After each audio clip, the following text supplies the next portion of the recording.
Hey everyone, welcome to Let's Play Titan Souls. Let's jump right in. This is a game about a boy and his arrow and his bow and a whole bunch of giant creepy monsters. So far as I understand it anyways. I've only played a little bit of this game. I've defeated the first 4 bosses and I did a little bit of wandering around. Stumbled into a place that I'm not sure if I was supposed to be there, but I fought some stuff, had some fun, and yeah, so that's all I've done so far. The music in this game is wonderful, the combat is intense and also extremely rewarding and satisfying when you overcome something that's a bit of a challenge. Some of the things seem a little bit cheesy and frustrating, but that could just be a difficulty learning something new. As you can see, we have a couple things we can do. We can shoot an arrow and open these doors with it, and we can run around, move a little bit faster right now than our normal walking speed, and we can roll. These are the 3 mechanics, well, plus the pulling of the arrow after shooting it seems to be the 3 core mechanics of this game. And this is one of the first bosses. This is the first boss I actually fought. I came in here I didn't want to fight the boss at the first door. I wanted to be a bit of a rebel, so I came and fought this thing. And now I'm going to show you what fighting this thing looks like. I don't know its name because it's all garbled up there. But, oh crap. It's a giant rolling square that shoots laser beams out of its eyes. The trick is, from what I've noticed, it rolls 4 times and then it shoots its laser beam. I don't know anything else to really explain about it. Wait for it to roll 4 times, then try and line up your arrow shot so it can hit that eyeball. Cool. Oh, I just got cooked. The one thing I think is really cool about this game is that you die in one shot to everything in the game, but also everything in the game seems to die in one shot to you. The only exception to that is where bosses have some kind of protection, like a shell or shield, or you need to like get through a barrier of some kind. There we go, bam, right in the eyeball. Got him. And then once we have our arrow stuck in his face, we pull it out and get a whole bunch of these glowing white balls that seem to cause us to glow, and we levitate for a while, some sounds and lights go off, and then everything's back to how it was, except this guy's now gray and lifeless. I don't really know if that means he's dead or what this arrow does to things, but yeah. As you can see above these doors, there's a little symbol that appears to be kind of a marking of what's inside the door. Last one had like an eyeball on it. This one looks like a face or an ice cream cone. Turns out it's a brain in a cube. I like this boss. I like this boss's music especially. It's a psychic brain stuck in a thing of ice. I don't know if touching that flame causes you to die. I haven't experimented. Oh, he's gonna slam at us here. Whoa, whoa, whoa! I thought he was gonna go a little bit further before he would slide right at me right there. But now you can see one of these 4 squares or faces on this save point is lit up because we defeated one of the bosses, which is a helpful tip for later on, because as you enter areas and find checkpoints, you'll find checkpoints with faces on them. That's how you know when you've entered an area that has a... Oh man, I don't think there's any way I was getting out of that one. Maybe if I kept going up. But if you find a checkpoint with faces on it, it means there's bosses to fight.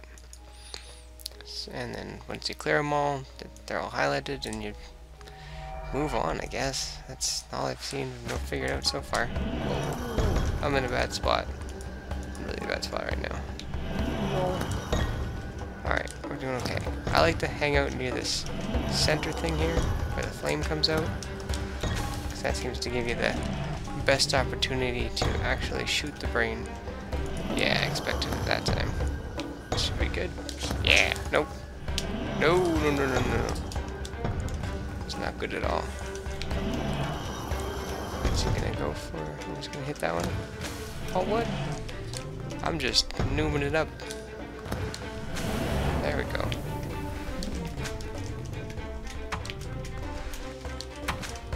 Fighting this brain can be kind of annoying. He always seems to move a little bit further than you expect. Bam, gotcha. Oh, we got gooed on by the brain. Alright, let's pull our arrow boat. And that's 2 bosses down. Well, on our way to completing this sort of tutorial boss area, I suppose, is how I would describe it. Because there seems to be just a little bit of a learning curve with these first few bosses. They kind of show you some different mechanics the bosses can do, stuff that you can expect to have to do. But from what I've seen in the later area, the mechanics and the way you're supposed to use them get quite a bit more complicated. So here we have the giant bouncing jelly with a heart inside. Another thing about these bosses, this one's kind of coming towards me right now, but usually they seem kind of passive, or even like non-aggressive at all. They want to run away from you. This heart one especially, the little slimes, those will come after you, but not the heart one itself. It tries to hide. Get our arrow back. Try not to get crunched on. Ah, we did a tricky shot there where we got underneath the other slimes and then we went around and hit the heart. Oh crap, that's risky. Oh shoot, that's risky too. Alright, we're gonna go for a corner shot here. Nope, didn't get it. Gotta watch multiple angles in this fight. Oh, come on, that didn't get it. Oh, I hit a slime? That's bad news. Oh, I just like assumed that the heart was not dangerous for some reason, and I just rolled right underneath it. The first half of that fight went pretty good, where I was killing the slime around the heart pretty quickly, but couldn't get that last shot. But here we are again. Try again, as they say. Try not to split up the other slime seems to be the trick in this one, in my opinion. Like, not like I'm doing right now. Splitting that slime down to even smaller guys is bad news. Come on. Oh, that would have been like a double hit, man. Come on. Come on. Come on. Oh, this is bad. That was bad. I don't really know how that happened there. I wasn't even watching that one slime that jumped on me. And that's why you don't really want to split up the slimes too much, because you end up with too many slimes bouncing around. That didn't even work at all. Alright. Come on. Thanks. There we go. Alright. Let's just focus on the heart this time. That didn't work. It's tough to get the rhythm sometimes. Oh crap, that wasn't good. I thought the arrow wouldn't go fast enough to actually damage that one.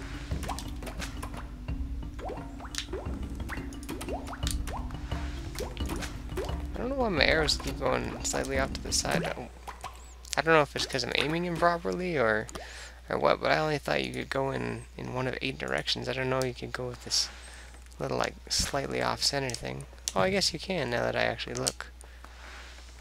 I think the issue was I was using a different controller before that didn't have these extra directions, but I'm not sure. I could just be imagining it. I could just be crazy.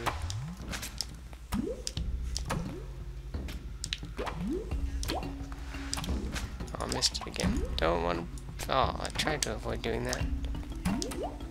Alright. Yeah, got him. Alright. Just 2 more hits. We can do this. We can defeat essentially the first boss, I guess. That's why I avoid this thing first. It's kind of a harsh entry point.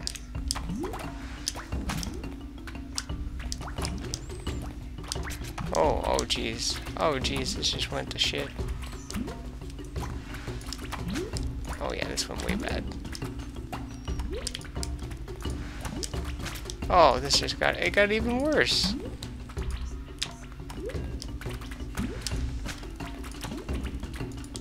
I can't even right now. There's too much dodging I have to do. There we go, bam. A little bonk on the wall there too. Alright, well, first boss of the game down. done with that headache.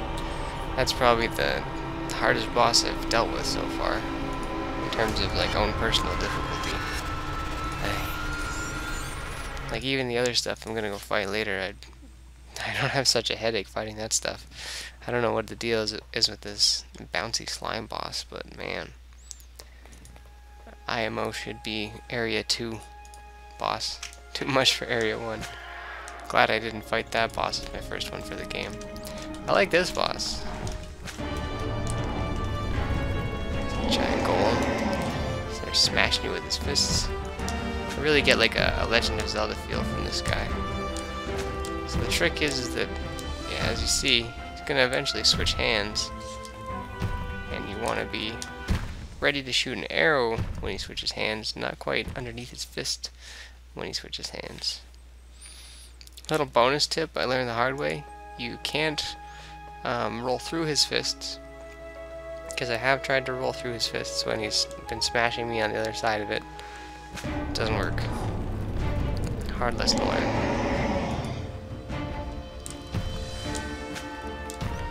I found he's most likely to change hands when you don't have the arrow in your possession. Nope, not getting the rhythm. There's like a rhythm you can get down, and the very first time I fought this guy, it was like, oh, I kind of figure out what you're probably supposed to do here, because, you know, played Legend of Zelda before, and there's bosses where they kind of hide weak points like that on their hands or behind their bodies and such. But this guy, he seems to have you just kind of get the pattern down. You want to like shoot your arrow, and then like reshoot your arrow is what it seems like. My arrow's stuck. Oh crap. Man, I do feel bad for this kid though, but I honestly don't even know why he's here. You know, what's the deal with this kid and his arrow wandering around in some land full of giant monsters trapped in cages that you have to open with a magic bow? There's just a whole lot of questions. Hoping to find some answers as we make through this game, but everything's in a language you don't understand. See, I don't even get, like, what the heck happened right there? I just rolled once, I hadn't fired my arrow yet, just decided to just be a goon and shoot it at his fist anyways, and he decides to raise his fist and open up the weak point. I don't know. I guess that's why I got away with a really lucky first time I played this game and took him out no problem, and then try again, and that's what happens. You get crushed a few times and just like, you know, friggin' shoot it in the 5-hole. I don't even understand. You can't roll on stairs when you're going up, as I've learned, and if you try to roll into them before going up them, you bonk on them. But you can roll down them, and if you try and roll down them, you'll roll down them until you reach the bottom. You can't stop once you begin rolling downstairs. But as you can see, since we defeated 4 bosses, we're opening up this fancy schmancy door into the big place. I don't really know what the art means, what this place is, anything. But we're going to head to the area I've done before and take that out, and then we'll be free to explore and find new stuff. So let's head on up here. And we find a giant elevator with some art on the wall. Is that like a map? That looks like a map. I wish I'd looked at that map, but now I've gone up, and I already know which direction I want to go, so we're just going to do that. So this is just the first path I took the first time I played, just to kind of get a feel for the game. I thought it was like, oh, this is kind of interesting, you know, a little linear kind of starting zone, and then just, here you go, right in the middle of everything.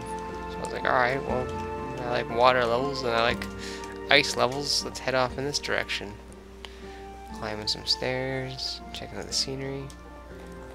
The music in this game is just wonderful.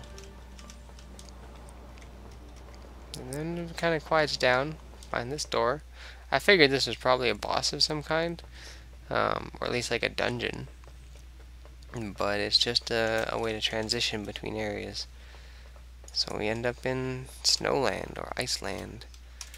I've played around this area a little bit. You can see there's some torches. Actually, can you use those on the trees? I found out you can You can use these torches to light other torches by shooting your arrow through them. And I think there's a bit of a puzzle involved with doing that, but I haven't figured it out yet. I only spent a few minutes doing this, but oh, shoot. I'm terrible at aiming my bow.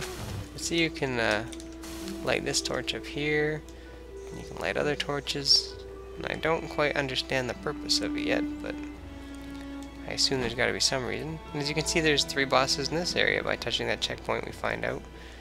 And if you like, I lit all the torches in this direction, but I couldn't get anything to open up. But anyways, I kind of gave up, and I was like, oh, I'll come back to it when I feel like my brain's gonna have an epiphany or something like that.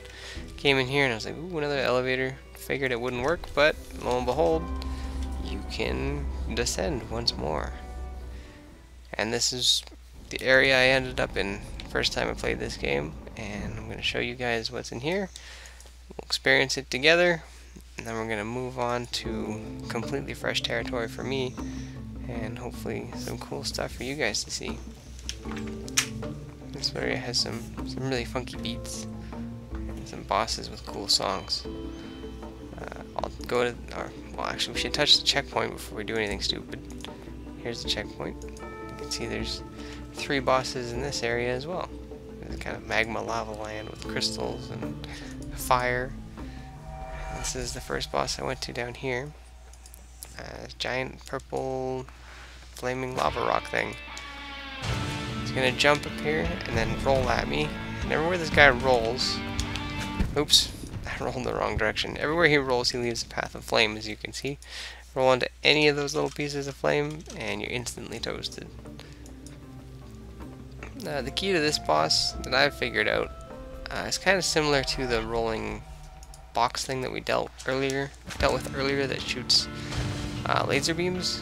Is you just have to keep running and shoot it right in the face, just like that.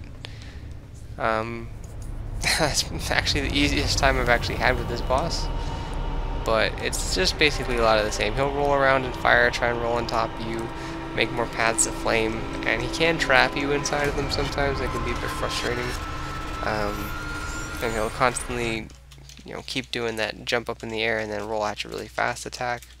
So there's a few things you gotta watch out for, but you just gotta wait for that right moment. Just put an arrow in his face, and that takes care of him. And now we're gonna move on to the hardest boss I've fought so far. Get a little glowy face there. I love that just completion feeling. Just something being off the checklist. I think it's because I played too many games with quests in them, and getting that complete or that check mark just feels so good. Anyways, this is a chain spike McSkullface. I hate this guy. I've had a lot of trouble with this guy in the past. I've kind of figured out like how his attacks work, but as for how to deal with him, I'm still working on that one. I have defeated him twice.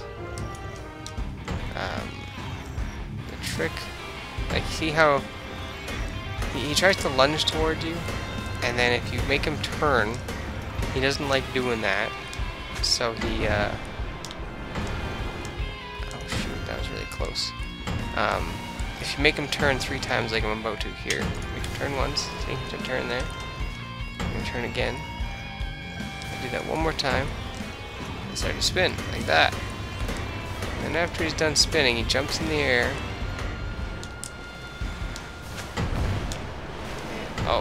And then I roll into a geyser. And you have to hit him in the back. And my god, doing this is just like the most ridiculously challenging thing. It's, I don't know. Like, the second time I killed him, I simply just walked around his back and put an arrow in him. And I have no idea how I did it. That time I just rolled into a spike. I thought he would, come a bit closer to me and I'd roll past it and try and get that sneaky back shot, but I don't know. I got an achievement for it when I did it too. Again, that was just like a second practice run I did, because I really didn't want to just come out here and not know how to do anything, but I didn't want to spoil all the content for myself either. So I tried to just keep it down to a minimum, find another thing to practice on, and it just so happened to be this area, which is a total friggin' nightmare. Well, I think I'm going to try something this time. I'm just gonna try shooting him like a timing shot when he's spinning. Gotta get him spinning in first though.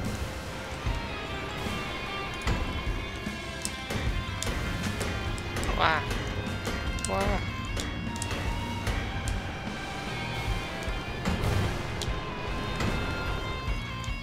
Alright. Okay.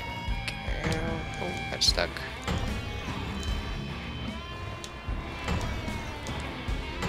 Oh, this is bad. This is bad. Bad place to be. Run.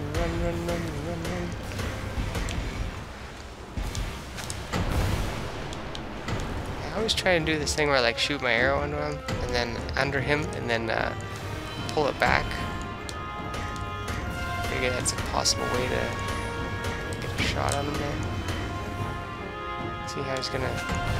Then he always turns to the side. So it screws over the whole strategy. Turn. Should come back with that one. Turn one more time. Run. I gotta keep my arrow with me, so I can get him when he does that spin crap.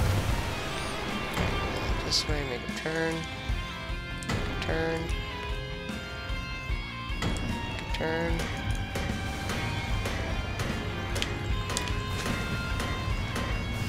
Ooh.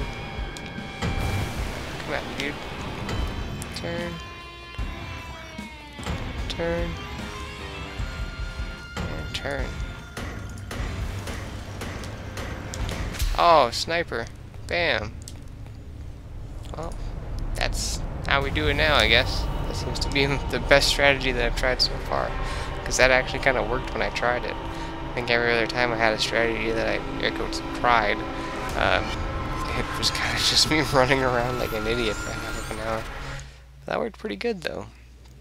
And I mean, that's the way I got the achievement, too, was just a kill when he was spinning like that, and the achievement was called Leak Spin, funnily enough, I should say. But that brings us to the end of today's episode.